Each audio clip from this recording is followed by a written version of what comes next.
प्रिय विद्यार्थियों को मेरा नमस्कार। प्रिय विद्यार्थियों, आज हमारा जो टॉपिक जो हम आज स्टार्ट कर रहे हैं वो टॉपिक हमारा बहुपद है और वो हमारी पुस्तक का दूसरा पार्ट है। ये मान के चलें आप। प्यारे विद्यार्थियों, आप इस चैप्टर को आप केवल दूसरे पार्ट तक सीमित नहीं रखें, क्योंकि इस चैप्टर का उपयोग हम तीसरे चैप्टर में करेंगे, इस चैप्टर का उपयोग हम चौथे चैप्टर में करेंगे और पाँचवें चैप्टर में करेंगे। यानी कि हमारी जो बीजगणित का जो सेशन है, एलजेब्रा का जो सेशन है, वो आज हमारा प्रारंभ हो रहा है और इसका प्रयोग हम ट्रिग्नोमेट्री है, आपके जो क्षेत्रमिति वाली प्रश्नावली है जहाँ पर हम क्षेत्रफल वगैरह निकालते हैं, वहाँ पर भी हमें इसकी जो सर्वसमीका की उपयोग हमको करनी पड़ती है। आपके जो ज्योमेट्री है वहाँ पर भी आपको इसका उपयोग करना पड़ता है। तो ये मान के चलें कि गणित की जो ये एक शाखा है, बीज गणित के रूप में हम जिसको समझते हैं, तो ये आपकी स्ट्रॉन्ग होनी चाहिए, क्योंकि इसका उपयोग जो मैथमेटिक्स की जो विभिन्न शाखाएं हैं उन सभी शाखाओं में इसका उपयोग किया जाता है। तो ये मान के चलना, आप इसको केवल एक पार्ट तक सीमित नहीं रखें, क्योंकि आप इसका उपयोग सभी पाठों में होगा लगभग। ये मान के चलना जो आपका चैप्टर सेकंड है और चैप्टर थर्ड है, चैप्टर सेकंड बहुपद और चैप्टर थर्ड दो चर वाले रैखिक समीकरण। तो प्यारे विद्यार्थियों, हम शुरू करते हैं और आप भी हमारे इस लिंक को सभी बच्चों तक पहुंचाएं, जिससे कि उनको बिल्कुल लाभ हो और आपके जो आने वाला जो सत्र है उसमें आप बहुत अच्छे से इसका उपयोग करते हुए गणित का कौशल विकसित कर सको और गणित में बहुत अच्छी समझ विकसित कर सको। इस उद्देश्य के साथ मैं आपके बीच डेली नियमित ई क्लासें लाता हूँ और मैं देखता हूँ कि बहुत सारे बच्चे उसको फॉलो करते हैं, लाइक करते हैं और निश्चित तौर पर आप बहुत अच्छे से सीख पाओगे। तो शुरू करते हैं आज का हमारा जो ई क्लास है उसको। यहाँ पर सबसे पहले बात करते हैं चैप्टर 2 और चैप्टर 2 का नाम है बहुपद। अब समस्या ये है कि बहुपद को जब हम बात करते हैं, बहुपद एज ए बीज गणित का एक पार्ट है। अब बीज गणित, कई बच्चे अभी तक ये समझ नहीं पा रहे कि बीज क्या होते हैं। बीज, हम बीज की बात करते हैं, बीज के अंदर संकेतों के रूप में जैसे x है, y है, z है, a है, b है, c है, जो भी हम संकेतों के रूप में अज्ञात राशियों के लिए गणित में जो समस्याओं में, जैसे कोई भी समस्या हमारी गणितीय है उसमें आप x, y, z, a, b, c आदि अक्षरों को संकेतों के रूप में आप उपयोग करते हो, यही क्या कहलाते हैं? बीज कहलाते हैं। जैसे कोई सा भी संकेत के रूप में हम उपयोग करें, जैसे राम है, अब राम की जगह हम ए लिख दिया तो आप समझ जाओगे ए क्या है? राम है, लेकिन ये है क्या? बीज। हमने संकेत के रूप में इसको प्रदर्शित किया है। तो यानी अज्ञात राशियों के लिए गणित की जो समस्याओं में एक्स, वाई, जेड, ए, बी, सी, डी आदि का जो उपयोग किया जाता है संकेतों के रूप में, इनका उपयोग किया जाता है। तो इन अक्षरों को हम बीज के नाम से प्रदर्शित करते हैं और इनके द्वारा ही जो जिनकी सहायता से मूलभूत संक्रियाएं होती है, जोड़, बाकी, गुणा, भाग, और जब मूलभूत संक्रिया होती है तो इस पूरी संक्रिया को ही हम क्या कहते हैं? बीज गणित के रूप में समझते हैं, यानी बीजों की गणित, ये मान के चलें। अब हम बात करें बहुपद से पहुंचने के पहले, क्योंकि हमारा सेशन इंट्रोडक्शन वाला सेशन है, परिचय वाला, तो सबसे पहले हम बात करते हैं यहाँ पर चर राशियों की। चर राशियाँ, चर राशियों के बारे में आपकी कौशल कैसी है, इसके बारे में हम चर्चा कर रहे हैं। अब चर राशियों में भी कई बच्चे समझते हैं कि सर चर राशियाँ x है, y है, z है, यही चर राशियाँ होती हैं, क्योंकि गुरुजी तो बार बार इसे ही बताते हैं कि चर राशियाँ x, y, z है। हाँ, चर राशियाँ x, y, z है, परंतु इसको आपको थोड़ा सा आपको इसकी परिभाषा में थोड़ा और सीखना हमें। चर राशियाँ, जैसे आप देखते हैं कि आप साइकिल से विद्यालय आ रहे हैं, अब भीड़ भाड़ वाली जगह आपको नज़र आ गई तो आपकी साइकिल की जो स्पीड है उसको आप क्या करोगे? कम करोगे। स्पीड कम करोगे तो हो सकता है कि ज़्यादा ही भीड़ हो तो आपको गाड़ी को रोकनी भी पड़े, फिर आपने थोड़ी हटी, फिर आप चल दिए, तो आपकी जो स्पीड है वो स्पीड समय के साथ घट रही है, बढ़ रही है। जैसे और भी हम देखते हैं, जैसे टेम्परेचर को लेते हैं, सुबह जब हम उठते हैं तो थोड़ा सा गुलाबी ठंड सी रहती है, फिर हम दिन में बात करते हैं तो थोड़ी गर्मी हो जाती है, फ़ैन या कूलर का उपयोग करते हैं, एसी का भी उपयोग कर लेते हैं। फिर जैसे शाम होती है फिर हमको थोड़ा टेम्परेचर डाउन होता है, फिर सर्दी का सा अनुभव हमको होता है। तो सुबह से लेकर शाम तक जो टेम्परेचर है उसका मान घट रहा है और बढ़ रहा है, इस तरह की कंडीशन आपको दिन में देखने को मिलती है। तो वे राशियाँ जिनका मान समय के साथ बदलता रहता है, क्या परिभाषा बन रही है? वे राशियाँ जिनका मान समय के साथ बदलता रहता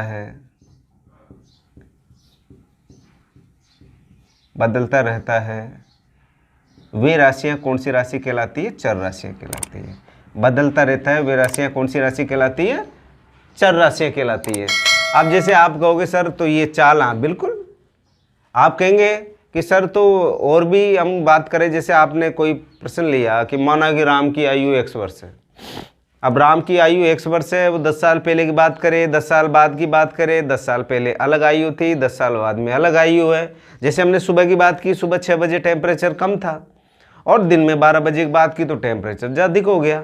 तो ऐसी राशियाँ कौन सी राशियाँ कहलाती है? चर राशियाँ कहलाती है। और इन चर राशियों को हमेशा हम किसके द्वारा प्रदर्शित करते हैं? एक्स, वाई और जेड के रूप में इसको हम प्रदर्शित करते हैं। और अलग अलग संदर्भों में, यानी अलग अलग जो स्थितियाँ होती हैं उनमें अलग अलग तरीके से हम इसका उपयोग करते हैं। जैसे ये एक्स, वाई, जेड के रूप में हम इसको उपयोग में लेते हैं। ठीक, इसके बाद में अब आती है अचर राशियाँ। अचर राशियाँ, लो भाई, चर की बात की, चर के आगे अचर लग गया यानी विलोम शब्द हो गया। तो यहाँ पर वे राशियाँ जिनका मान समय के साथ परिवर्तित नहीं होता है। जैसे आप कहेंगे सर हम हमारी साइकिल को चला रहे, हमने तो 30 की स्पीड बना ली। कितने की स्पीड बना ली? 30 की। 30 किलोमीटर प्रति घंटा। चाहे आगे चाहे बस आओ, चाहे कोई भीड़ आओ, कुछ भी, हम तो 30 से कम करेंगे नहीं, चाहे तो कुछ भी हो। तो आपने स्पीड को फिक्स किया, यानी आपने बिल्कुल कांस्टेंट वैल्यू पे आप चल रहे हो। इसी तरह आपका जो फ़ैन है, आपने फ़ैन की भी बहुत सारी स्पीड 1 2 3 4 5 इस तरीके से होती है। आपने 2 नंबर को दबाया और आपने फ़ैन को ऑन कर दिया। जैसे फ़ैन चलेगा तो वो 2 की स्पीड में घूमेगा, ना तो 3 की बात करेगा ना फर्स्ट की बात करेगा, 2 पे घूमेगा। इसी तरह आपने देखा होगा कि जैसे गणित के अंक है, अब ये आपके पास मैं पूछूं क्या है तो आप बताओगे सर ये 2 है। आप चाहे स्कूल के अंदर पढ़ोगे तो 2 है, चाहे आप घर आके पढ़ोगे तो 2 है, चाहे आप दिल्ली वाले विद्यार्थियों से पूछोगे तो 2 है, वो 2 बताएगा। फर्क ये है अगर इंग्लिश मीडियम का होगा तो 2 बोल देगा, बस इतना सा है। तो ये राशि बदली क्या?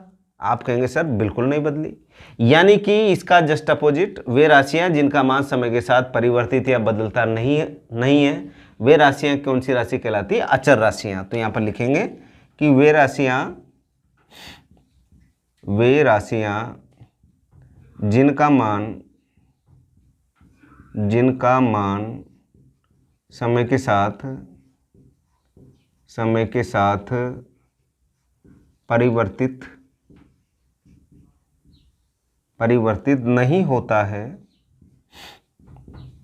नहीं होता है, वे राशियां कौन सी राशि कहलाती है? अचर राशि। जैसे हम इसको मानते हैं कांस्टेंट वैल्यू के रूप में, हमने ए भी मान लेते हैं, कई बार बी भी मान लेते हैं, सी भी मान लेते हैं। जैसे आपके पास नंबर है 1 2 3 डॉट डॉट, ये जितने भी नंबर है सब कांस्टेंट वैल्यू है। आप कोई से भी नंबर को दे लो, जैसे 100 है, 100 तो 100 ही रहेगा, 101 तो बनने से रहा। अब यहाँ पर ये जो अचर राशियाँ, x का मान कभी 2 आएगा, x का मान कभी 10 आएगा, x का मान कभी 15 आएगा, क्योंकि इनके मान बदलते रहते हैं। तो चर और अचर राशियों के बारे में हमने यहाँ पर बात की। अब क्योंकि ये बीज है, बीज के बारे में क्या हमने बात की, और बीज जो संख्याएं हैं ये आपके पास, इन बीज संख्याओं की जो संक्रियाएं हैं, मूलभूत संक्रियाओं के रूप में जब हम उपयोग करते हैं वो बीजगणित तैयार होती है। बीजगणित का पहली परिभाषा हमने ली चर राशियों की, यानी वे राशियाँ जिनका मान समय के साथ परिवर्तित होता रहता है, वे चर राशियाँ कहलाती है। XYZ के रूप में हम इसको रिप्रेजेंट करते हैं। आपके 10वीं तक इतना ही है। इसके बाद में आपके अचर राशियाँ, वे राशियाँ जिनका मान समय के साथ परिवर्तित नहीं होता है, वे राशियाँ कौन सी राशियाँ कहलाती है? अचर राशियाँ। जैसे हम गणित के अंक 1 2 3 4 5 ये ले लेते हैं, ABCD को भी हम यहाँ पर उपयोग कर लेते हैं। अब अगली परिभाषा की बात, अब जो अगली परिभाषा आती है हमारी, वो आती है बीजीय व्यंजक की। हम बात करते हैं यहाँ पर बीजीय व्यंजक, ठीक है।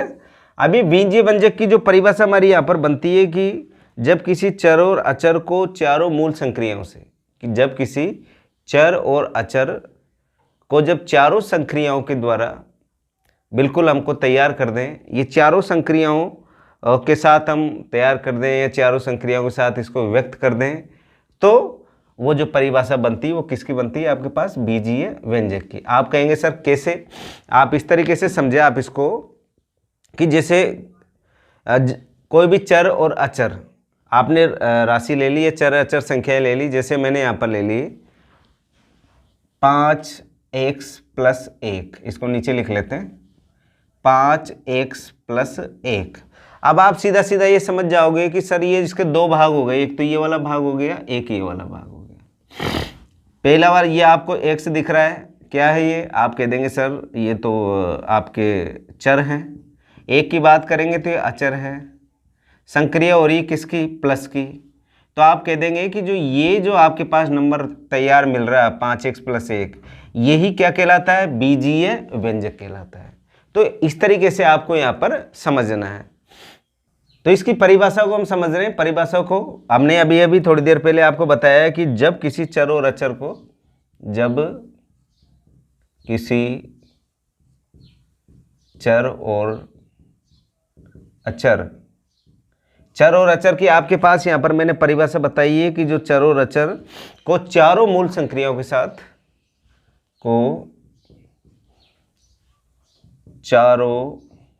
अब चारों संक्रिया में आप समझते हो चारों मूलभूत संक्रिया कौन कौन सी होती है? चारों मूलभूत संक्रियाएं कौन कौन सी आप समझते हो? आपके जोड़ है, घटाव है, गुणन है और भाग है। ये आपके पास चारों जो मूलभूत संक्रिया है, चारों मूलभूत संक्रियाओं के साथ इनको क्या कर दें? व्यक्त कर दें, के साथ व्यक्त करते हैं। तो जो आपके पास ये नंबर आपको प्राप्त होता है, जो ये आपको 5x + 1 जो प्राप्त होता है, इसी को हम किस रूप में समझते हैं? यहाँ पर बीजीय व्यंजक के रूप में समझते हैं। और इसे ही हम बीजीय व्यंजक के रूप में और भी बहुत सारे उदाहरण ले सकते हैं, जैसे 3x + 4 ले लिया, और ले लो आप जैसे 7x + 2 ले लिया। ये सब क्या है? बीजीय व्यंजक है, क्योंकि यहाँ पर ये क्या है? आपका चर है, ये क्या है? आपका अचर राशि है। ठीक है, तो व्यक्त करते हैं, ये बीजीय व्यंजक कहलाते हैं। क्या कहलाते हैं? बीजीय व्यंजक कहलाते हैं। ये बीजीय व्यंजक हो गए आपके पास। तो इस तरीके से हमें छोटी छोटी परिभाषाओं को अच्छी तरीके से तैयार करना है, क्योंकि ये परिभाषा हमको प्रश्नों में बहुत मदद करेगी, ये मान के चलना। अब चलते हैं अगली परिभाषा की ओर। अब बात करते हैं बहुपद की। जैसा कि हमारे चैप्टर का भी नाम है बहुपद। आपने जो बीजीय व्यंजक की परिभाषा आपने समझी कि जो बीज है वो चारों संक्रियाओं के द्वारा जब हमको प्राप्त होते हैं वो उनको बीजीय व्यंजक कहते हैं। अब बीजीय व्यंजक को बहुपद में चेंज होने के लिए क्या क्या कंडीशन चाहिए उसके बारे में यहाँ पर 3 बातें मैंने यहाँ पर लिखी है। नंबर 1, चर राशि का घातांक एक धनात्मक पूर्णांक।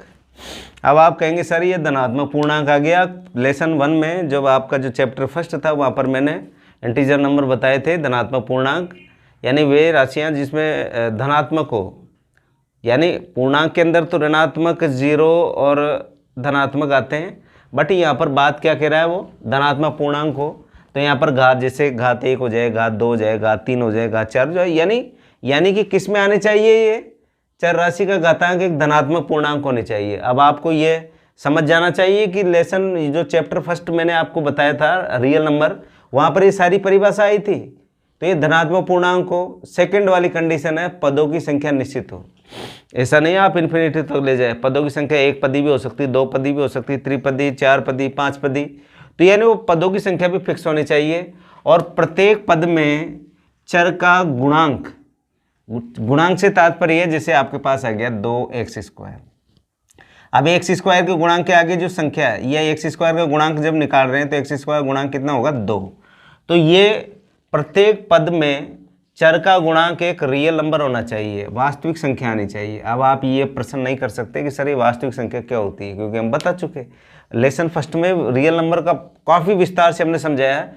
तो ये 3 बातें आपको यहाँ पर अच्छे से समझनी है। बीजीय व्यंजक को बहुपद होने की शर्त, फर्स्ट चर राशि का घातांक एक धनात्मक पूर्णांक होना चाहिए। सेकंड, पदों की संख्या निश्चित होनी चाहिए। थर्ड, प्रत्येक पद में चर का गुणांक क्या होनी चाहिए, वास्तविक संख्या होनी चाहिए, एक रियल नंबर होनी चाहिए।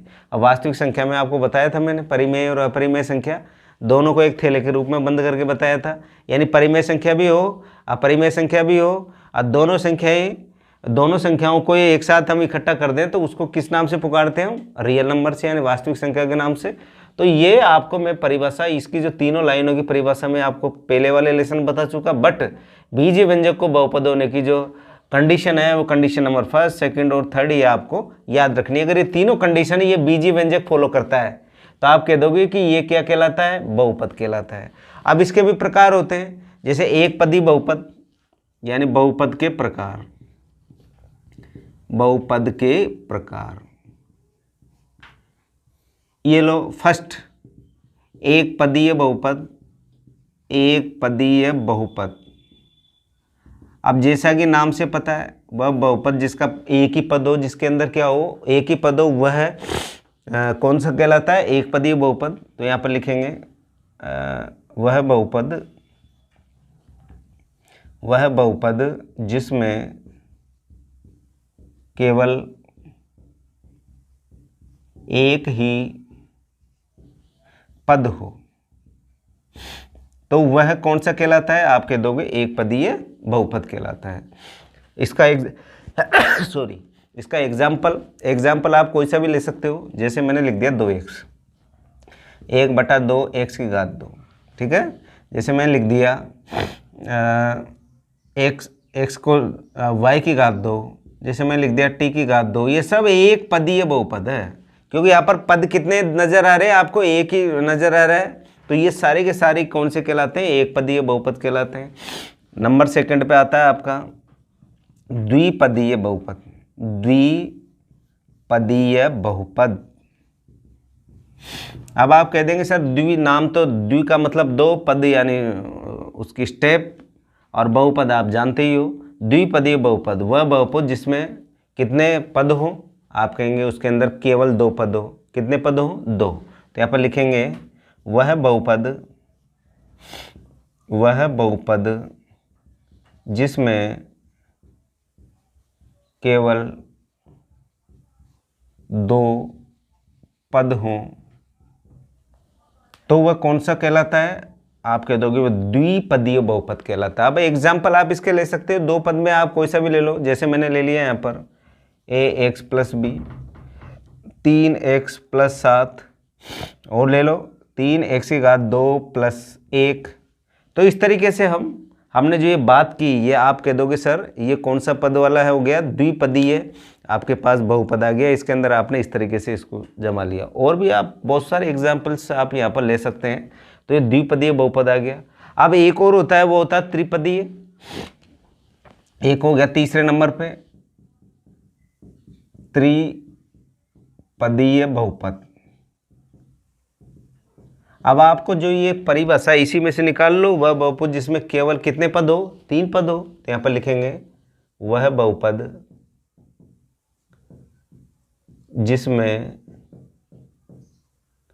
जिसमें केवल 3 पद हो,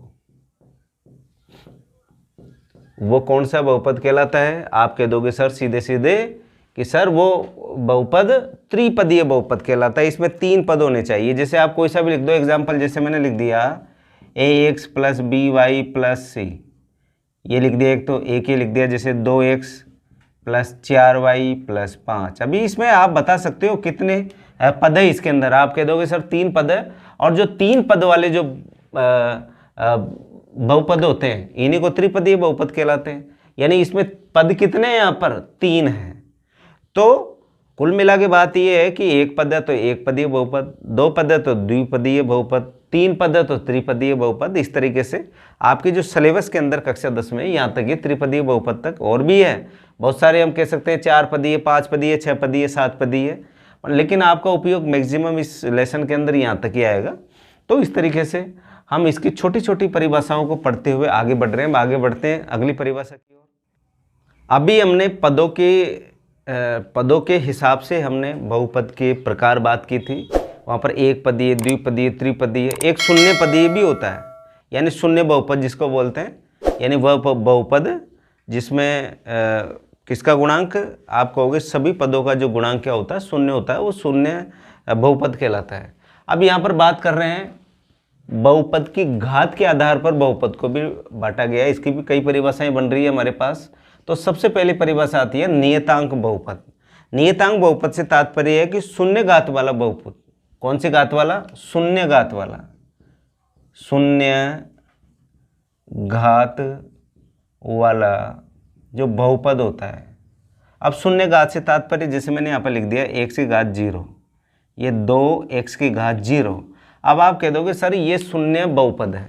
अब शून्य बहुपद क्यों है? वो इसलिए है कि x की पावर 0 का मान कितना होता है? 1। अर्थात इसको क्या लिखेंगे हम? ये 2। जैसे 2 है, 7 है, 15 है, 1/2 है, ये सब क्या है? नियतांक बहुपद है, क्योंकि इसकी घात क्या है? शून्य घात वाला है ये। क्योंकि यहाँ पर जो शून्य घात वाला बहुपद, जिसको हम नियतांक बहुपद भी कहते हैं, और इसको हम नियतांक के साथ साथ इसको अचर बहुपद भी कहते हैं।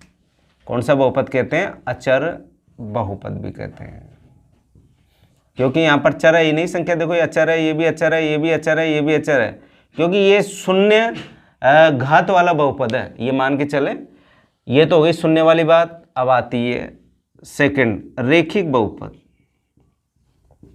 रेखिक बहुपद। अब रेखिक बहुपद की बात कर रहे हैं कि वह, हम सीधी सीधी इसकी जो परिभाषा है कि वह बहुपद जिसमें चर की अधिकतम घात कितनी हो? 1 हो। तो यहाँ पर लिखेंगे वह बहुपद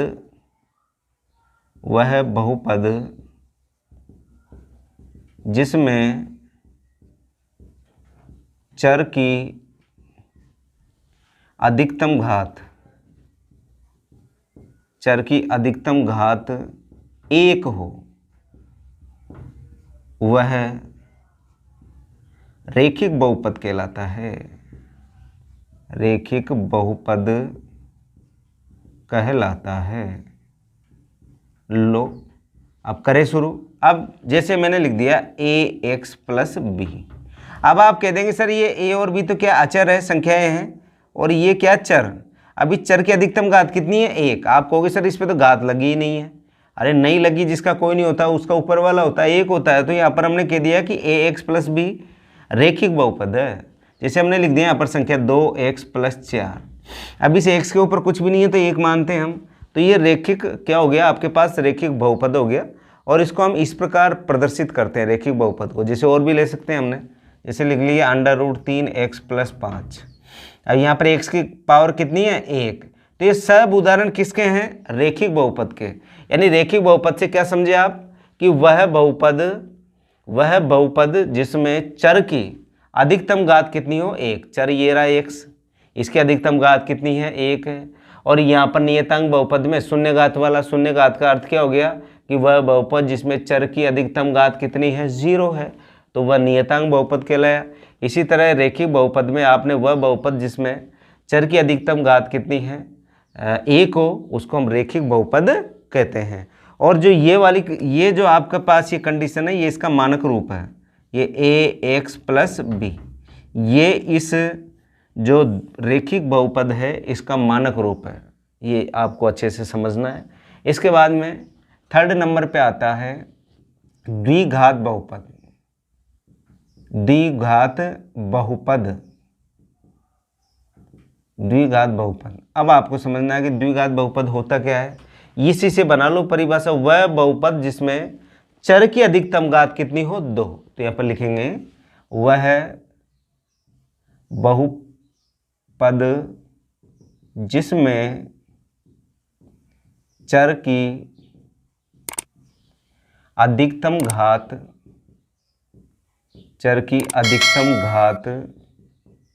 2 हो, वह द्विघात बहुपद कहलाता है। द्विघात बहुपद कहलाता है। ये द्विघात बहुपद हो गया आपके पास। अब आप कहेंगे सर इसके भी उदाहरण बताइए। जैसे मैंने लिख दिया 2x² प्लस 3x प्लस 4। आपने देखा यहाँ पर यह x की अधिकतम घात कितनी है, यहाँ पर 2। जैसे मैंने लिख दिया y² प्लस y प्लस 2। अब आप कह दोगे सर x की अधिकतम घात कितनी है, यहाँ पर 2 है। और भी आप एग्जाम्पल ले सकते हो। और इसका जो आपके पास जो व्यापक रूप यानी जिसको मानक रूप के नाम से भी समझते हैं वो ये होता है ax² plus bx plus c। ठीक है, ये आपका द्विघात बहुपद का क्या कहलाता है, मानक रूप कहलाता है। ये a b और c क्या है, रियल नंबर, वास्तविक संख्याएं हैं। ये a b और c क्या है, वास्तविक संख्या, यानी a b एंड c क्या है, ये वास्तविक संख्याएं, ये सब वास्तविक संख्या a b और c, ये मान के चलें।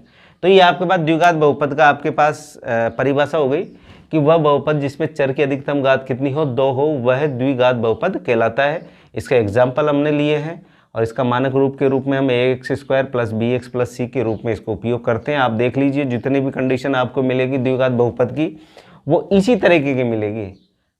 ठीक है, तो इस तरीके से हमको उसको सोचना पड़ेगा। जैसे ही द्विघात बहुपद का नाम आते ये जो आपके पास दिख रहा है, इसको आपके दिमाग को बिल्कुल तुरंत क्लिक कर लेना है कि सर ने द्विघात बहुपद का मानक रूप ये बताया था, तो इस तरीके का ही आपको वहाँ पर प्रश्न मिलेगा। इसके बाद में चौथे नंबर पे आता है आपके पास त्रिघात बहुपद। अब त्रि यानी 3, घात यानी घात समझते हो पावर, और बहुपद आप समझते हो परिभाषा भी पढ़ी है। वह बहुपद जिसमें चर की अधिकतम घात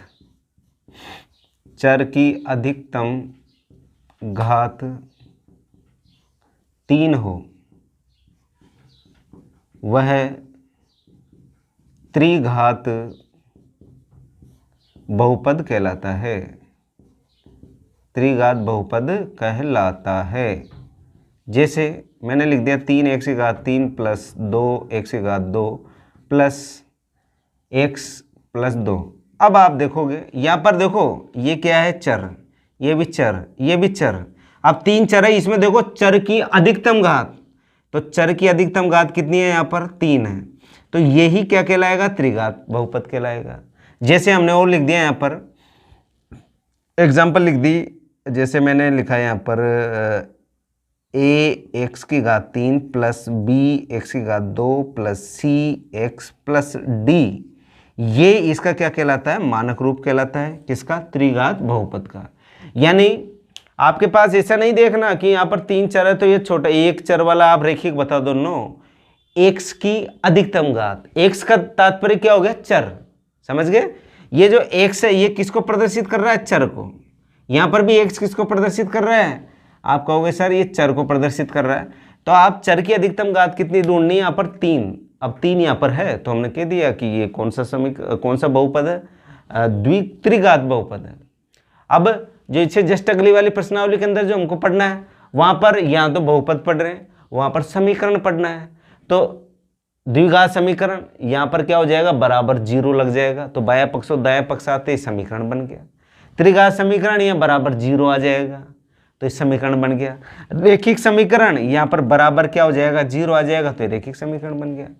है क्या, परिभाषा एक ही है, इक्वल परिभाषा है। तो इस तरीके से आपको यहाँ पर ये सोचते हुए और आपको मान रखना है। अब चलते हैं अगली परिभाषा की ओर। अगली परिभाषा की ओर बढ़ रहे हैं हम, बहुपद के शून्यक। जैसा कि नाम से बहुपद अपने परिभाषा है, आपके पास पूरा का पूरा एक बहुपद है। उस बहुपद में अगर जो चर राशि है उसकी जगह हम कोई संख्या स्थापित कर दें, वो रियल नंबर हो यानी वास्तविक संख्या हो, हमने स्थापित कर दी, और स्थापित करते ही उस पूरे जो आपके पास बहुपद है उस पूरे बहुपद का मान क्या हो जाए, 0 हो जाए, तो वह जो संख्या आपने वहाँ पर रखी है वो बहुपद का क्या कहलाती है, शून्य कहलाती है। ये मान के चलना, क्या कहलाती है, बहुपद का शून्य कहलाती है। जैसे हमने यहाँ पर कोई संख्या ले ली 2x प्लस 4 ले ली हमने यहाँ पर, ठीक है। अब ये आपको पता रेखिक बहुपद है।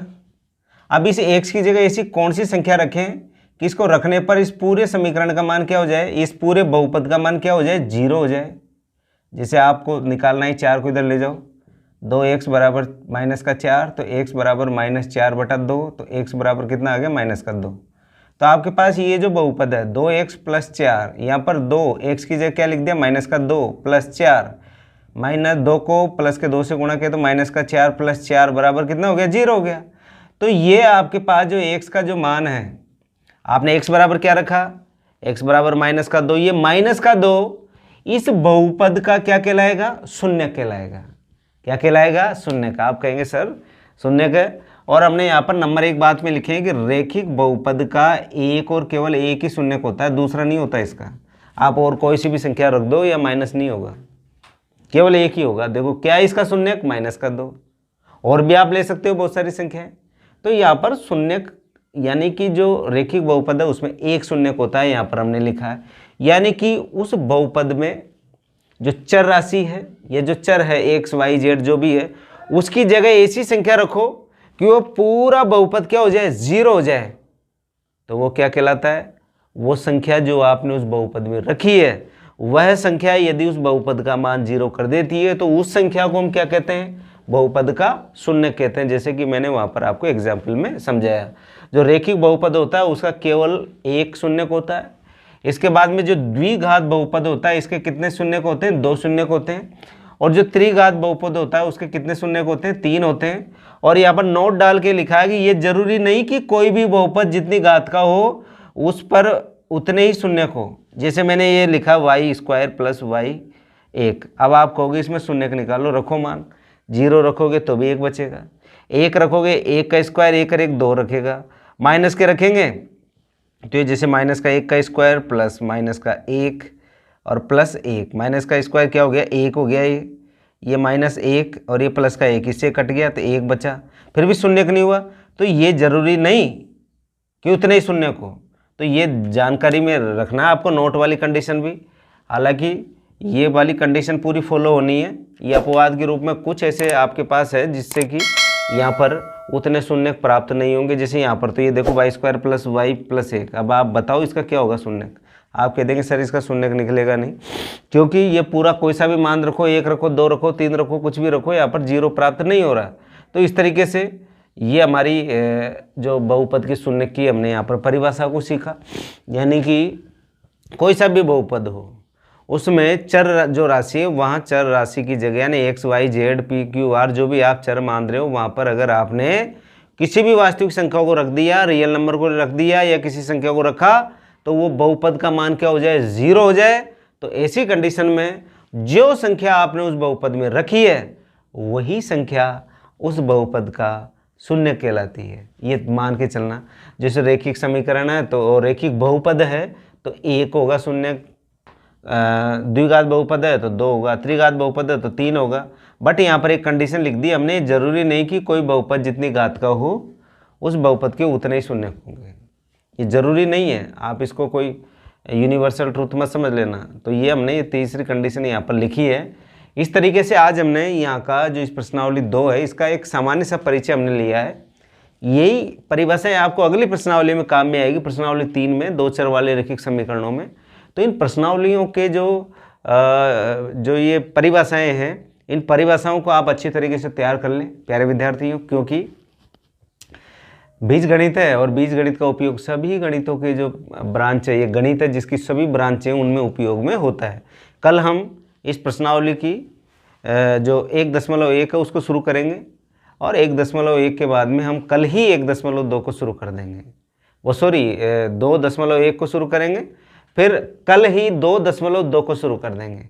तो प्यारे विद्यार्थियों आज के लिए इतना ही। कल फिर इसी समय इसी चैनल पर मैं आपके बीच उपस्थित होऊंगा और आपको गणित की नई नई विधाओं से आपका परिचय कराऊंगा। आपका भगवान सिंह। आज के लिए इतना ही। Thank you.